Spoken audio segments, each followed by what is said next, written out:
Bonjour à toutes, bonjour à tous, bienvenue dans cette nouvelle vidéo de Spatialiste où on va parler de ma planète préférée, c'est-à-dire Mars. Alors, comme vous le savez peut-être, le 18 février dernier s'est posé sur la planète Mars le rover Perseverance. Touchdown confirmed. Perseverance safely on the surface of Mars. Et Perseverance, tout comme sa grande sœur Curiosity, a pas mal d'instruments français à bord. Et justement, pour en parler, j'ai invité aujourd'hui Pernelle Bernardi. Bonjour Pernelle. Bonjour Florence.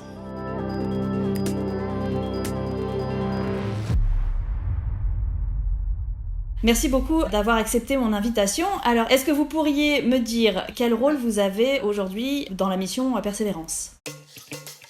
Oui, alors en fait, je suis ingénieur de recherche au CNRS, dans un laboratoire qui s'appelle le LESIA, pour le laboratoire d'études spatiales et d'instrumentation en astrophysique, qui est situé à l'Observatoire de Paris. Et j'ai une formation d'ingénieur en optique, donc j'ai fait une école qui s'appelle l'Institut d'Optique Graduate School, qui est à Palaiseau maintenant. Voilà, donc j'ai fini mes études en 2001 et j'ai intégré ce laboratoire, le LESIA, tout d'abord en contrat à durée déterminée, et puis j'ai eu un poste au CNRS et j'y suis restée avec grand plaisir.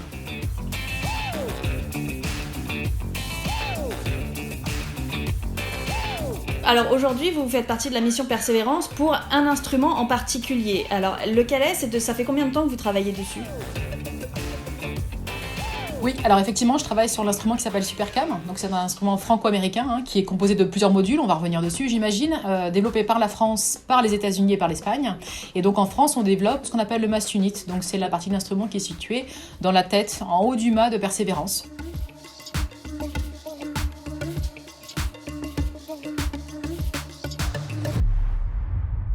Donc vous avez conçu l'instrument en tant qu'ingénieur, comment ça se passe ? Moi, je suis ingénieur et mon rôle sur l'instrument, j'ai occupé le poste qu'on appelle ingénieur système pour le Mast Unit, donc pour la contribution française.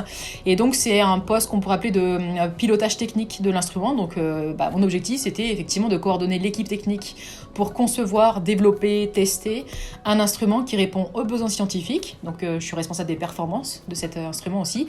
Et également, très important, responsable des interfaces extérieures de l'instrument, c'est-à-dire être sûr que l'instrument communique bien avec la partie américaine de SuperCam et s'interface correctement sur le rover Perseverance.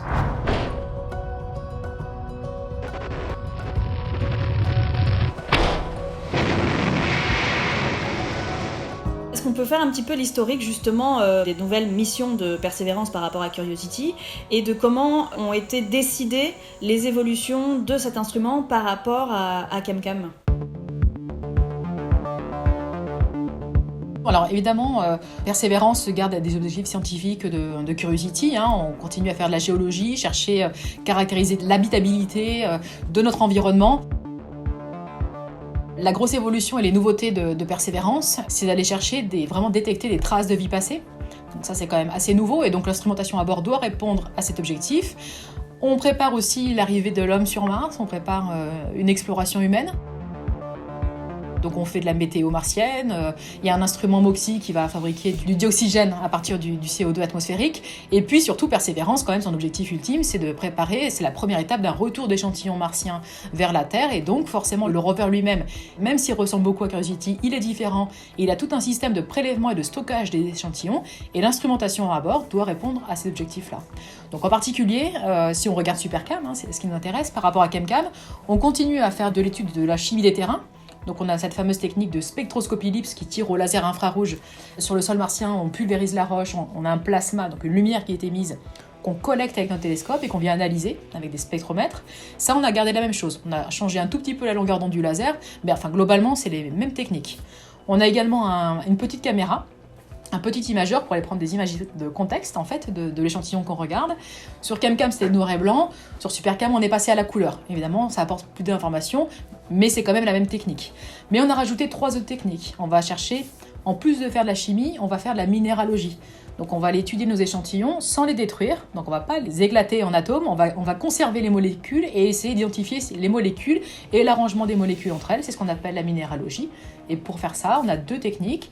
On a une technique active, c'est-à-dire qu'on va de nouveau tirer un laser qui est un laser vert ce coup-ci, et on fait de la spectroscopie Raman. On éclaire la roche avec ce laser vert. Elle va répondre en changeant un tout petit peu la longueur d'onde du laser. C'est un signal extrêmement faible qu'on va regarder, qu'on va intensifier, qu'on va analyser. Et le signal qu'on regarde est caractéristique de la molécule qu'on a observée. Donc ça, c'est une technique, spectro-Raman. Et on a ajouté la spectroscopie de réflectance infrarouge. Donc là, on va regarder simplement la lumière du soleil qui se réfléchit sur la roche, qu'on collecte toujours avec le même télescope, et on envoie cette lumière dans un spectromètre infrarouge qui est situé dans la partie française, donc c'était fait à l'Observatoire de Paris et au Latmos à Guyancourt. Et donc ça nous donne aussi des informations sur la minéralogie de la roche. Et enfin, 5e technique, mais nouvelle également, c'est un microphone qui a été ajouté sur Supercam, dont on a beaucoup entendu parler et qui donnera de très beaux résultats, sans aucun doute, qui va à la fois écouter les vents. Il y a des vents sur Mars, on a déjà entendu d'ailleurs.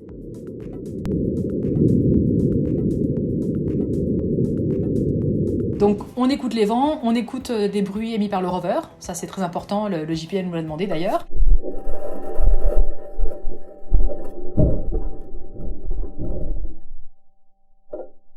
Et puis, on a aussi toute une part d'observation, d'écouter ce qui se passe quand on tire au laser sur la roche. Donc on écoute le son à chaque tir laser, et ça nous renseigne sur les propriétés physiques des roches.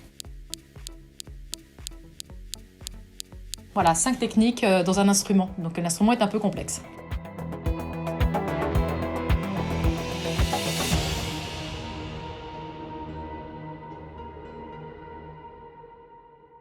Il me semble qu'il y a eu un problème avec la Supercam à un moment, alors qu'il était vraiment quasiment prêt, l'instrument, à être envoyé à la NASA. Est-ce que vous pouvez nous en parler ? Vous avez raison, vous avez une bonne mémoire. Alors nous, on s'en souvient très très bien aussi, évidemment, pour toute l'équipe de développement. Et c'était en fait fin 2018. On était dans les dernières étapes de finalisation et tests de l'instrument, ce qu'on appelle de vol. Donc c'est le modèle qui est destiné à être livré effectivement au JPL à Pasadena et être intégré sur le rover. Et on venait de finir les tests qu'on appelle de vide thermique, c'est-à-dire qu'on met l'instrument dans des conditions qui reproduisent l'environnement martien en termes d'atmosphère, de pression, de température. Donc c'est des tests qui sont assez lourds, en général de 3 semaines en 3-8. Une fois qu'on a démarré le test, il faut le poursuivre. Et donc on venait de terminer ça et on avait une petite modification à faire sur l'instrument et un planning très contraint, donc on était à 1 mois de la livraison. Et donc dans le spatial, en fait, quand on monte des pièces mécaniques et qu'on visse, on met toujours des points de colle sur chaque tête de vis. Mais la colle a un certain temps, il lui faut en gros 48 heures pour polymériser. Et en général, pour accélérer ça, on place l'instrument dans une étuve pour accélérer un petit peu ces étapes-là. C'est ce qu'on a fait, sauf qu'on a eu un gros souci avec l'enceinte de l'étuve, qui est partie en mode d'erreur, de panne, mais c'est son automate, donc qui est parti en panne. Et donc on n'a pas eu d'informations sur le fait qu'il y avait un problème. Et donc l'instrument a chauffé. En fait, elle est partie en chauffage, au lieu de monter à 50, elle est partie à un peu plus de 200 degrés. Évidemment, l'instrument n'est pas fait pour tenir ces températures-là. Et donc, ça a détruit pas complètement la partie Supercam, mais en tout cas toute la partie télescope. Mais quand je dis télescope, c'est toute la partie optomécanique, donc avec le laser, le spectromètre infrarouge, la caméra dont on a parlé, le micro, voilà. Et donc tout ça a été perdu à 1 mois de la livraison.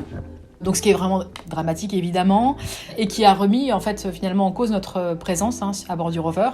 Donc voilà, c'était réunion de crise, gestion de crise, et la décision a été très vite prise de refaire un modèle.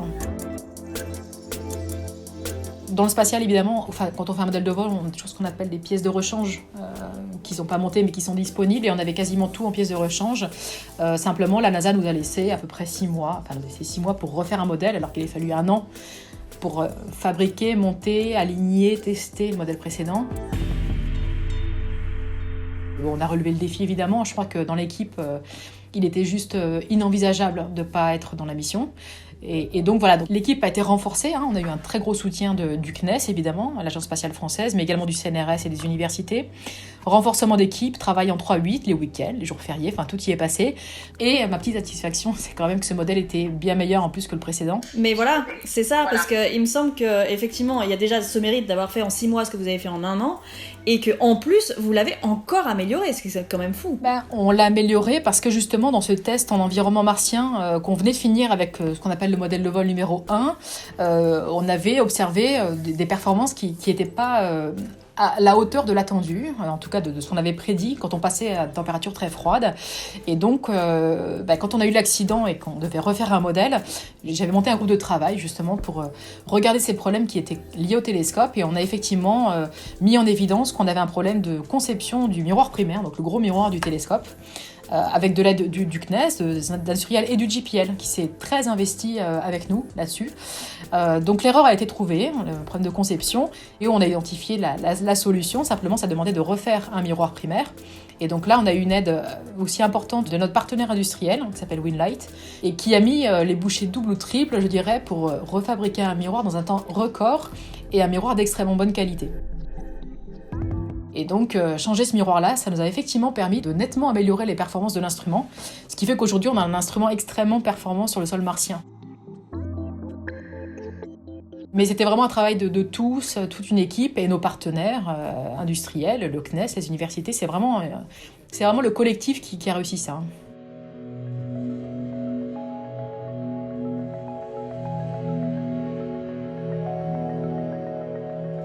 Alors maintenant que Perseverance a bien atterri sur Mars et qu'a priori elle est en bonne santé, est-ce que vous avez des données? Est-ce que vous savez comment elle a supporté le décollage, l'atterrissage, l'arrivée sur Mars? And liftoff. As the countdown to Mars continues, the perseverance of humanity launching the next generation of robotic explorers to the Red Planet. Alors après le lancement, on en a parlé, c'était le 30 juillet 2020.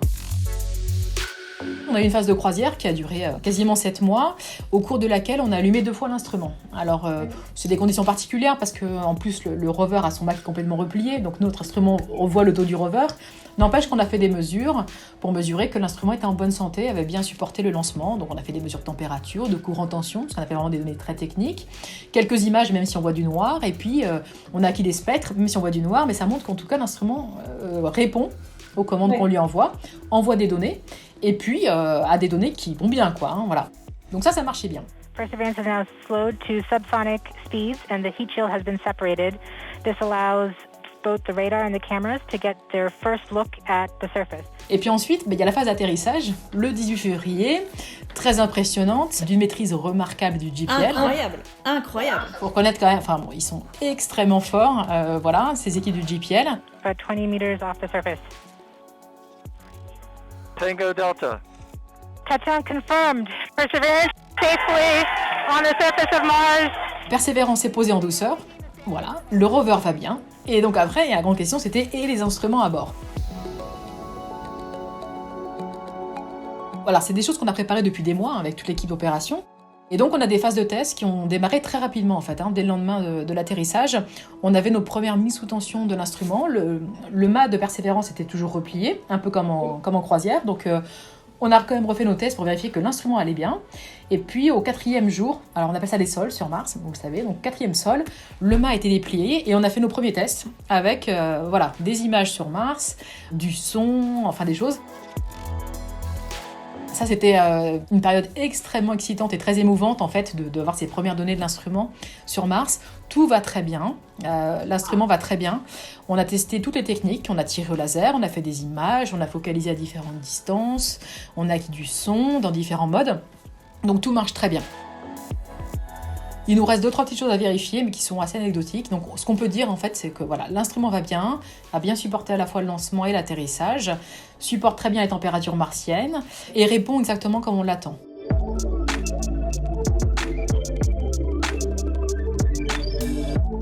Moi, personnellement, j'en suis extrêmement heureuse. J'imagine, c'est un peu votre bébé. Oui, je le vois un peu comme mon bébé, qui est sur Mars maintenant, qui est un peu loin, et puis un bébé qu'on laisse à l'équipe scientifique maintenant. C'est la transition de l'équipe technique qui a travaillé pendant 6 ans sur cet instrument, et qui laisse les clés à l'équipe scientifique. Donc c'est un moment important.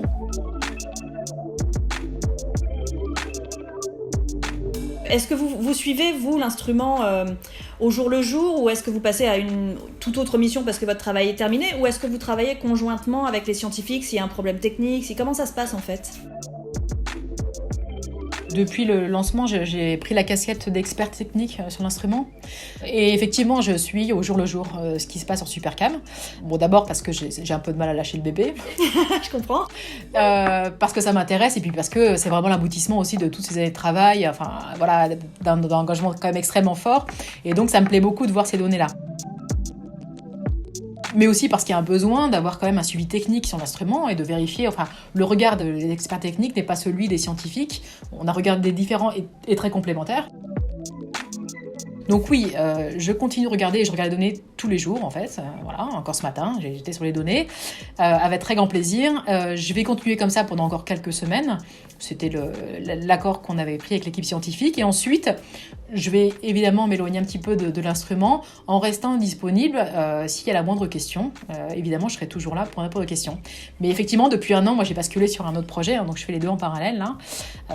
Voilà, on développe dans mon laboratoire et avec nos partenaires du CNRS et du CNES, on développe un instrument qui va sur une sonde japonaise qui s'appelle MMX. Ah, vous travaillez sur la mission MMX? Sur MMX, voilà, on fait un spectromètre infrarouge, un imageur, qui va aller faire de la cartographie de Phobos, de Deimos, les deux lunes de Mars et de Mars, et préparer le prélèvement d'échantillons sur Phobos. Donc voilà, toujours Mars.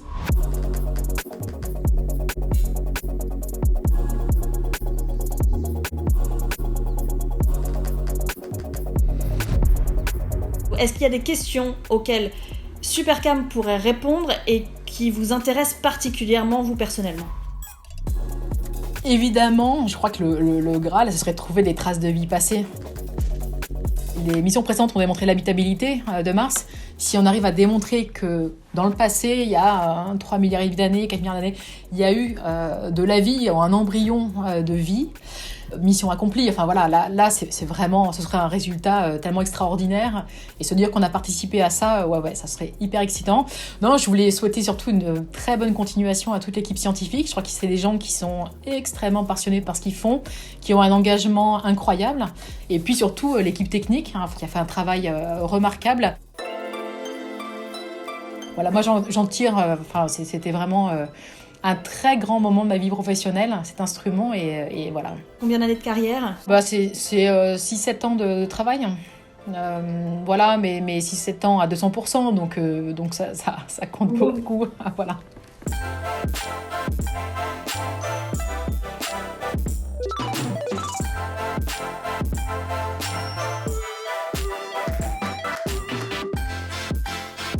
Merci beaucoup Pernelle d'avoir répondu à toutes mes questions. On espère que la mission Persévérance donnera de beaux résultats. Si elle pouvait nous dire qu'effectivement il y avait des petits martiens il y a très longtemps, ce serait très chouette. Et on souhaite évidemment beaucoup de chance à l'instrument Supercam. Et en attendant, je vous remercie vous d'avoir regardé cette vidéo jusqu'au bout. N'oubliez pas de vous abonner à la chaîne String Theory si ce n'est pas encore fait, et de vous abonner également au compte Instagram de String Theory pour de la science et du fun chaque jour. Et moi je vous dis à très vite pour un nouvel épisode de Spécialiste. Au revoir.